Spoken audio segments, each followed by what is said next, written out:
Hello, this is Literacy Ready's Top 7 list. What do you need to know before you teach Literacy Ready? Are you ready? Just a few reminders before you start. Here are the top 7 things to know about teaching Literacy Ready. Number 1, focus on the discipline. The guiding principles behind Literacy Ready have to do with the idea that if you teach students those unique features of learning history, science, and English, you're going to give them an advantage over what they would get if they learned reading strategies that were just general to be applied across every discipline. Our idea is that the more students know about the discipline itself, how that discipline was created, how it creates new information, how it communicates that information, and how it evaluates that information, the more students are going to understand what they read. They will know what kinds of information they're supposed to be looking for. They will know what kinds of questions can be asked of the content of their discipline. They will know what standards of quality are there in their discipline, so that they can evaluate the information in their discipline, and they're going to be able to think at more critical levels about the information. Number 2, don't give away the content. Literacy Ready is all about having students do the work. You want them to do the thinking, them to do the reading. You want them to struggle to make meaning from complex text. So, although it's okay to build background knowledge if students are lacking certain things, it's not okay to tell students what they're going to read. I've been in a number of classes where teachers have done exactly this. They will pull out the chapter, they'll tell students what's in the chapter, and then they'll expect students to actually read the chapter and come back and answer questions. But they don't need to read the chapter because the teacher has already told them what they're supposed to be learning from the chapter. Or the teacher will give them a lecture that has this very same information as was in the chapter.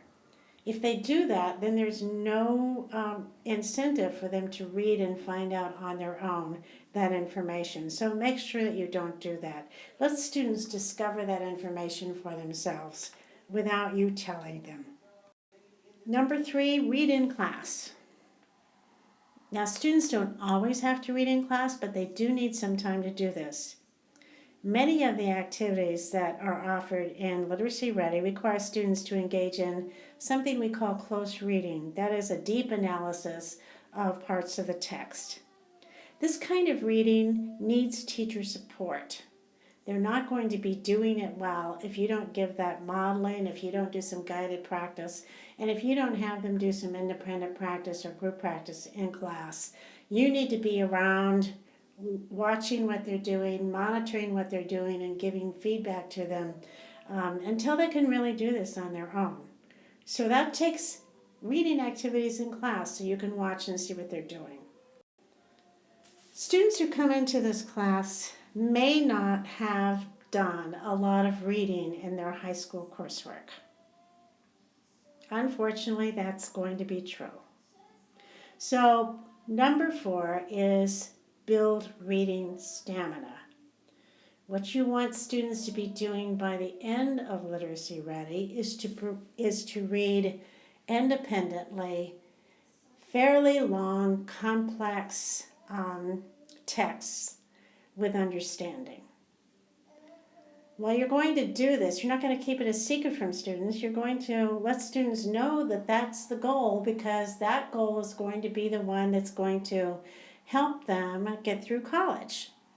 When they go to college, what they're going to be doing is they're going to be going to classes. They're going to be assigned several chapters in each class that they're supposed to read and understand throughout the week. And if they don't keep that up, they're not going to do very well in their courses. They're going to have to do that independently. Nobody's going to be there to walk them through the readings or to read it for them or to have somebody read in class and discuss paragraph by paragraph. So let students know that the goal is to build their reading stamina. Tell them that what you're going to do that is you're going to start them with shorter excerpts of text, and you're going to be building those up to longer excerpts of text. So harder material, it's going to be more complex as the unit goes on, and longer periods of time that are going to be engaged in reading. Let students know that at the beginning, and then as you go through each unit, it's a good idea to let them know that the level of complexity is rising, or that the periods where they're going to have to be reading longer and longer excerpts of complex text is rising, and so keep them in on that. Don't keep it a secret. A lot of the activities in Literacy Ready should be done in pairs or groups in class. The reason you want to do that is because students can learn from each other and can help each other through a lot of the demands that complex text provide. So making group work productive is a really important goal for you as a teacher. How do you do it? Well, first you want to be fairly strategic about how you form pairs and groups. You don't want to put two people together who don't work together. You want to pay a special attention to those students who you know are going to struggle more than other students, because you want to put them into a supportive environment. And you also want to establish some explicit expectations about what they're going to accomplish. So have a product, have something that they're going to have to show you at the end of that partner or group working time. And you want to also have explicit expectations for how much time they're going to have to do it. So what you want to do is you want to be thinking about giving students just enough time so that if they are working the whole time, they can just get done with the task. You don't want to give them too much time. If you give them too much time, then they're going to find other things to do that are off task. And if you give them too little time, they're likely to get frustrated. So give them what you think might be an optimal period of time. You can adjust this as you go on, and you'll get better at it. But what you don't want to do is give them an amorphous, like, when you're finished, we're going to collect them, and if it takes you longer, that's okay. Don't do that. Give them an explicit time period for them to finish. You also want to have some explicit expectations about quality. Usually what you've done in preparation for their group work is to do some modeling of what it looks like. In other words, you're going to be sharing with them the quality expectations that you expect to have by going through the task yourself, doing the thinking that's required, maybe showing an example of how you would do it. Some of the examples are in the textbook. So they're going to have models of quality, and those can be used as your expectations for their quality.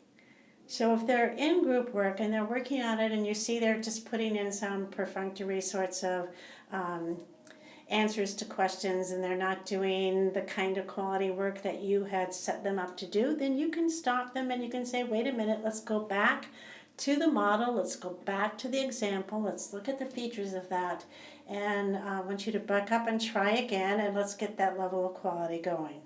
Be explicit about what you want that quality to look like. Number 6, let students solve their own problems. Remember, you're preparing students to be successful in college, where they will, by and large, have to solve their own problems, either individually or with other students. Students need to be in this kind of productive struggle. If they aren't in it now, then they won't know how to handle it when they're in a less supportive environment. Here they're in a supportive environment, so if they struggle, that's okay. You don't want to step in too early, and you want to let them know that you have high expectations that they can work through the problems themselves. Now, this is especially important if students say, oh, I just can't do it. They want you to answer the question. It's just easier for them if you answer it. They will call you over and they'll try to get you to answer. And it's your job actually to step back and say, to ask them strategic questions and to tell them, you work through this. I think you can get the answer. Finally, number 7, let students do the talking. I know as a history teacher, I love my subject area, and if I get talking about history, I want to tell my own interpretations of what I've just read. It's just something I do. But that's not really good for the students. Might be good for me, might be fun for me, but it's not good for them because they never learn then to make their own interpretations and do the work that is required of history interpretation. So, this is true in science and English as well. You all love your subject areas. You love to explain things. This is not the course where you really want to get into the habit of doing that for students. So if students come back from a reading and they say, I just didn't understand it, you're not going to then explain it to them. You're going to ask for help from the class to discuss what they learned. You're going to ask questions. You're going to guide them in directions, but you're not going to lecture. That's a really important part. You want students to do the talking. You want to listen very carefully to what they say. And based upon what they say, you want to plan the next step in your lessons. That's really an important part. And if you get nothing else about Literacy Ready, that is maybe the one important thing that you need to do, is let students do the work. Don't do the work for them. And there is just one more thing. Please follow the teacher's guide as closely as you can. This is a field test, and it's important that we can see if the curriculum works. So try it. Now, I know you're going to run into snags. You're going to have to back up. You're going to have to reteach some things. We know that's going to happen.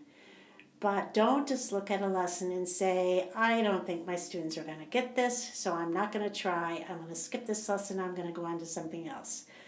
You don't know exactly what your students are going to be able to do because all of the time I hear teachers say that their students surprise them with what they can do.